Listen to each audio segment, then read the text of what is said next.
Bonjour à tous, bienvenue sur la Fred Zone, j'espère que vous allez bien. On continue avec une nouvelle vidéo qui va porter sur une étrange boîte noire que j'ai reçue dans ma boîte aux lettres. Cette boîte noire, c'est celle-là et elle contient un BlackBerry Passport. Si vous n'arrivez pas à le remettre, sachez qu'il s'agit du dernier terminal haut de gamme présenté par BlackBerry, un terminal qui est arrivé sur le marché en fin d'année dernière et qui profite d'une fiche technique particulièrement tonique, particulièrement prometteuse et qui n'a absolument rien à envier au ténor du genre. Le Passport intègre un écran de 4,5 pouces capable d'afficher une définition en 1440 par 1440. Il est propulsé par un Snapdragon 801 cadencé à 2,26 GHz avec 3 Go de RAM, 32 Go de stockage et un port pouvant accepter des cartes micro SD de 128 Go au maximum. Derrière, il faut aussi compter sur un capteur de 13 millions de pixels, sur une caméra frontale de 2 millions de pixels et sur une batterie de 3450 mAh, le tout avec Wi-Fi, Bluetooth et 4G. BlackBerry oblige, il faut également compter sur un clavier physique complet, AZERTY, pour notre version. Et c'est un clavier assez spécifique car il est capable de faire office de pavé tactile. C'est assez dingue, je vous montrerai comment ça marche dans mon test. Pour l'instant, on va se contenter d'une prise en main et on va donc déballer la bête ensemble. Nous voilà face à la boîte, alors il n'y a pas grand chose à en dire, hein. On a juste le logo du constructeur qui est sur le capot, et puis bah, c'est à peu près tout, hein. BlackBerry a opté pour quelque chose de très minimaliste, et c'est finalement pas un mal, puisque ce qui compte, c'est ce qu'elle contient. Alors, je vais commencer par ouvrir la boîte. Hop, donc là, on tombe nez à nez face au guide de mise en route rapide, qui est au format Passport, c'est assez rigolo. Il a l'air assez complet, et puis alors, ce qui est bien, surtout, c'est qu'il met vraiment l'accent sur les fonctions et les particularités du téléphone. On n'est pas uniquement sur un truc lambda. Donc c'est assez chouette. Ici, nous avons une protection d'écran. Alors ça, c'est assez rare. Il y a peu de constructeurs qui le proposent. Mais là, en gros, on va pouvoir appliquer un film plastique sur l'écran du Passport pour protéger des rayures. Et c'est pas mal qu'on ait ça directement dans la boîte. Je trouve ça plutôt cool de la part de BlackBerry. Ensuite, lorsque je retire... Oula, c'est collé. Lorsque je retire, voilà, la pièce en polystyrène, je tombe nez à nez face à la bête, qui est juste énorme.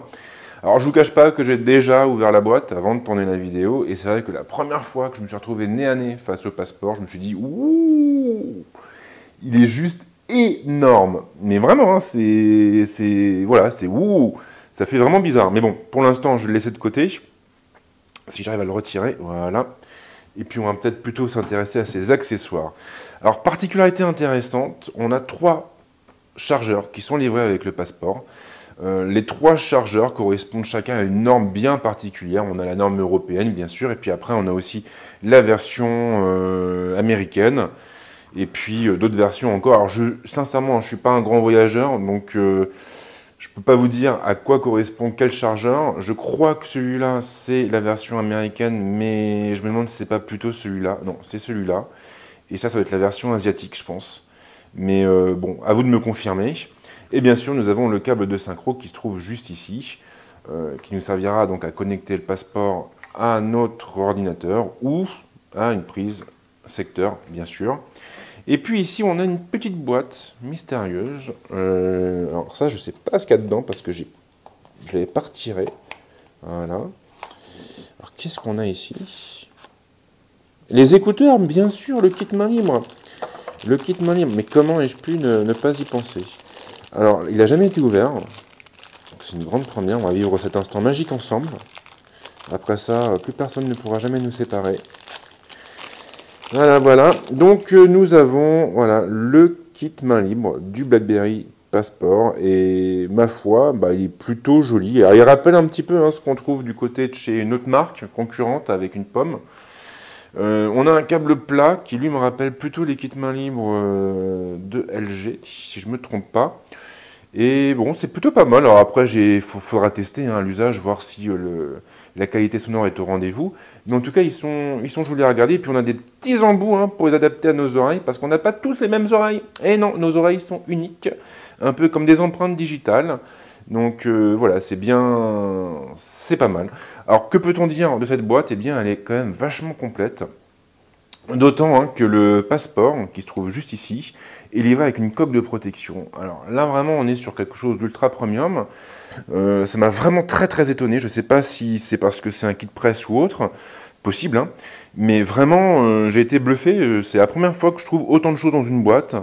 Je crois que la dernière fois que j'avais été autant bluffé, c'était en déballant la Surface Pro 2 de Microsoft. Donc c'est pour dire. Donc voilà, maintenant on va passer au vif du sujet, et donc au téléphone.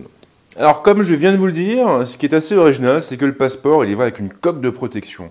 Là, elle est en place, et on peut remarquer quand même hein, qu'elle renforce vraiment les coins du téléphone. Alors c'est pas un hasard, bien sûr. Si les coins sont renforcés, c'est pour que le téléphone évite d'exploser quand on le fait tomber.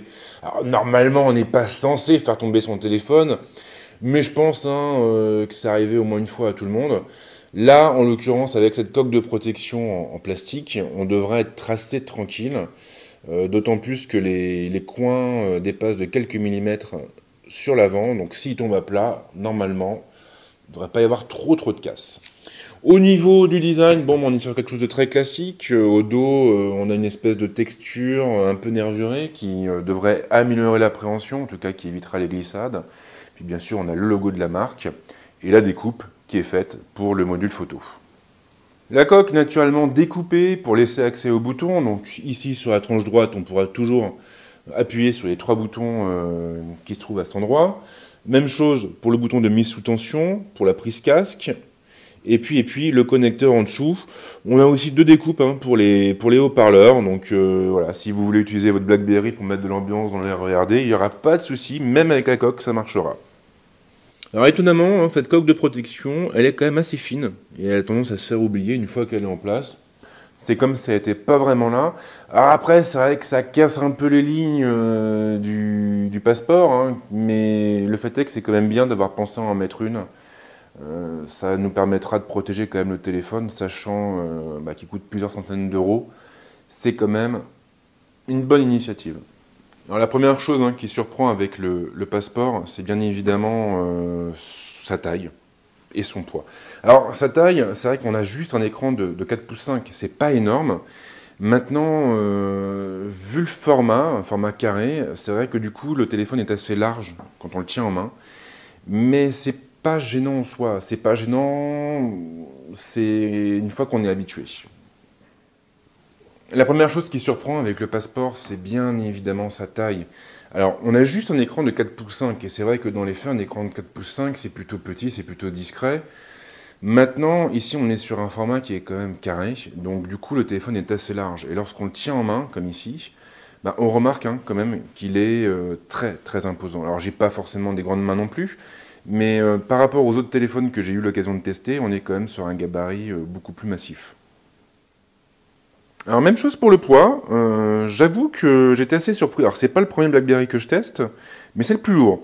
Alors attention, on n'est pas sur quelque chose de gênant ou d'inconfortable. Mais c'est vrai qu'on sent tout de suite qu'on est face à un téléphone résolument premium. Alors c'est vrai qu'on a un châssis en métal, comme vous pouvez le voir, qui est magnifique, hein, vraiment. La coque, c'est du plastique, mais sincèrement, comme elle est mate et comme elle est assez discrète, elle se fait rapidement oublier.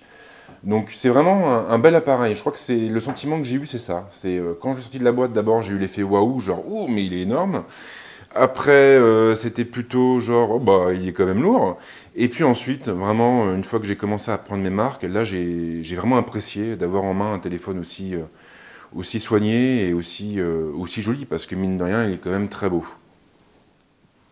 La grande particularité du passeport, c'est son clavier, bien sûr. Alors on est sur un clavier physique complet, similaire à celui de la plupart des BlackBerry. On est d'accord, c'est de la AZERTY, on a la touche espace, la touche entrée, la touche delete. Donc on est vraiment sur quelque chose de très traditionnel. Maintenant, BlackBerry ne s'est pas contenté de poser un clavier physique sur son téléphone. En réalité, entre chaque touche, on a des capteurs. Ça veut dire quoi? Ça veut dire que le clavier va savoir en permanence où se trouvent nos doigts. Ça peut sembler un peu bizarre, mais ce clavier physique, il va se comporter finalement comme un pavé tactile, ou comme le touchpad d'un ordinateur.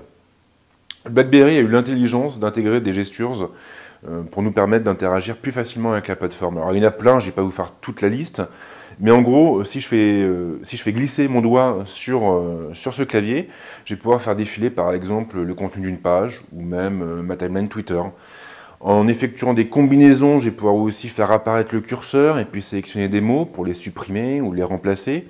Je vais pouvoir demander au système d'insérer automatiquement un mot parmi ceux qui me sont proposés. Donc il y a vraiment plein de combinaisons différentes qui font que le BlackBerry, ce n'est pas un produit unique avec un seul système de fonctionnement. Il y aura finalement plusieurs manières de l'utiliser. Alors vous avez sans doute des gens qui vont se contenter de l'écran tactile, d'autres qui vont uniquement s'appuyer sur le clavier, et puis d'autres qui vont faire un peu des deux. Ce qui est assez drôle aussi, c'est que, ce qui est plutôt bien fait, c'est que la plateforme est capable de s'adapter à l'orientation de l'écran. C'est-à-dire que le BlackBerry, vous pouvez le tenir face à vous, mais vous pouvez aussi le tenir comme ça. Et là, automatiquement, ça veut dire quoi? Ça veut dire que vous allez avoir le contenu de la page qui va apparaître ici, et vous allez tenir le téléphone en faisant glisser votre pouce pour faire défiler l'article que vous êtes en train de lire, ou d'autres choses. Donc on a vraiment une ergonomie qui est assez spécifique et qui est assez fascinante. Alors bien sûr, le passeport n'est pas simple à prendre en main. Voilà, vous allez sortir de sa boîte, clairement, vous n'allez pas l'utiliser à 100% tout de suite. Il va falloir une période d'adaptation, ça peut être quelques heures, ça peut aussi être quelques jours, ça dépend de votre profil, ça dépend de la façon que vous avez d'aborder les nouvelles technos. Est-ce que vous êtes plutôt un utilisateur chevronné, est-ce que vous êtes plutôt un néophyte? Mais ce que je peux vous assurer, c'est qu'une fois que le premier contact sera passé, une fois que vous aurez vraiment fait connaissance avec le téléphone et que vous aurez compris sa logique de fonctionnement, là, vraiment, vous allez vous régaler. L'ergonomie est assez traditionnelle, hein. Pour le reste, on a sur la tranche droite 3 boutons. Alors, à quoi ils servent? Eh bien, les deux de chaque côté vont vous permettre de contrôler le volume sonore. Celui du milieu va vous permettre de lancer, par exemple, l'assistant vocal qui vient de débarquer avec la dernière version de BlackBerry OS. Sur la tranche supérieure, nous avons le bouton de mise sous tension ici, la prise casque par là. On n'a rien sur la tranche gauche. Et en dessous, on a le connecteur et puis les grilles qui dissimulent le haut-parleur, le micro et tout le bazar habituel. Au dos de l'appareil, BlackBerry a opté pour un revêtement en plastique mat qui est assez glissant et qui a aussi tendance à attirer les traces de doigts. C'est d'ailleurs le cas de l'écran, comme vous pouvez le constater, on a quand même de vilaines traces, hein. C'est tout vilain, sachant que je l'avais nettoyé juste avant de tourner la vidéo. Maintenant, le problème ne se pose pas avec la coque de protection. Donc déjà, en la mettant, on n'aura plus ces traces de doigts à l'arrière. Et je pense qu'en plaçant le film plastique, le film protecteur sur l'écran, on devrait aussi considérablement arranger le problème. L'autre petit défaut du passeport, c'est que sa batterie n'est pas amovible. Alors ça, c'est un problème. Pourquoi c'est un problème? Parce que voilà, quand on est un homme d'affaires richissime, directeur d'une majestueuse société, on fait le tour du monde tout le temps. Et comme on fait le tour du monde tout le temps, eh ben on passe sa vie en avion. Et en avion, bon, on n'a pas toujours l'occasion de recharger son téléphone. Donc c'est vrai que d'avoir deux batteries, ça peut être pas mal, ça peut éviter les soucis. Ceci étant, on a quand même une grosse batterie de 3450 mAh derrière, et je peux vous assurer qu'au niveau de l'autonomie, le BlackBerry s'en tire à merveille. Alors du coup, vous vous dites sans doute, mais comment je fais pour mettre ma carte SIM et ma carte micro SD? Eh bien en fait, on a ici une partie amovible. Alors c'est assez, je vous le dis clairement, c'est pas simple à enlever. Je me suis cassé un ongle d'ailleurs, mais il faut arriver à faire... Voilà, on met son ongle ici.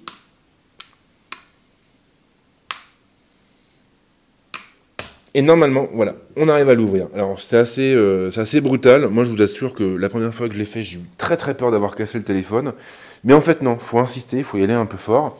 Et là, on tombe nez à nez avec le port pour la carte SIM et le port pour la carte micro SD. Donc voilà, ça, c'est à peu près tout pour cette prise en main. Qu'est-ce que je peux dire? Alors déjà au niveau du packaging, bah, j'avoue qu'il n'y a rien à dire. On a 3 chargeurs, on a une coque de protection, on a un film plastique pour protéger l'écran, on a un kit main libre qui a franchement de la gueule. Le guide de mise en route rapide est super soigné. Là, vraiment, on sent que BlackBerry est dans une espèce d'opération séduction envers ses clients, et c'est bien, on se sent vraiment on se sent touché par l'attention. Le téléphone en lui-même, au début, il surprend, on se dit, mais qu'est-ce que c'est que ce truc énorme? Et puis, une fois que les premières minutes ou les premières heures sont passées, là, vraiment, on commence à prendre son pied. J'ai eu l'occasion de taper quelques articles avec le passeport et sincèrement, ça m'a botté. Alors, j'étais pas aussi productif qu'avec un vrai ordinateur, bien sûr, avec un vrai clavier, mais quand même, comparé au clavier virtuel, il n'y a pas photo. C'est vraiment le jour et la nuit. Le virtuel, c'est bien, mais pas pour les claviers. Pas non plus pour le porno. Alors après, le passeport, il n'est pas forcément parfait non plus. Je relève deux défauts. Le premier, c'est qu'il attire vachement les traces de doigts. Ça, je trouve ça assez emmerdant. C'est pas le seul, bien sûr. Et puis derrière, on pourra toujours tricher ou contourner le problème en utilisant la coque et le film de protection. Mais il faut quand même le signaler. Et puis le second défaut, c'est la batterie qui n'est pas amovible. Alors je trouve que c'est vraiment dommage. Et en même temps, je me doute que quand on construit un téléphone, on doit aussi faire des concessions. On ne peut pas avoir un téléphone qui soit fin et en même temps avoir une batterie amovible. Pour l'instant, c'est assez compliqué. Ce sera sans doute possible dans les années qui viennent, mais là, à l'heure actuelle, voilà, on l'a bien vu avec Samsung et le Galaxy S6. Quand tu veux de la finesse, derrière, la batterie amovible, tu t'assois dessus. Façon de parler, bien sûr. Donc voilà, alors après, en tout cas, oui, mes premières impressions sont... Ouais, c'est plutôt positif, et puis j'ai l'impression qu'on va bien s'entendre, lui et moi, donc je crois que je vais bien m'amuser avec, et je vous redirai ça, bien sûr, dans mon test, qui sera mis en ligne d'ici 1 à 2 semaines environ. Et en attendant, si vous avez des questions, les commentaires sont là pour ça, et moi je vous dis à très très vite, ciao!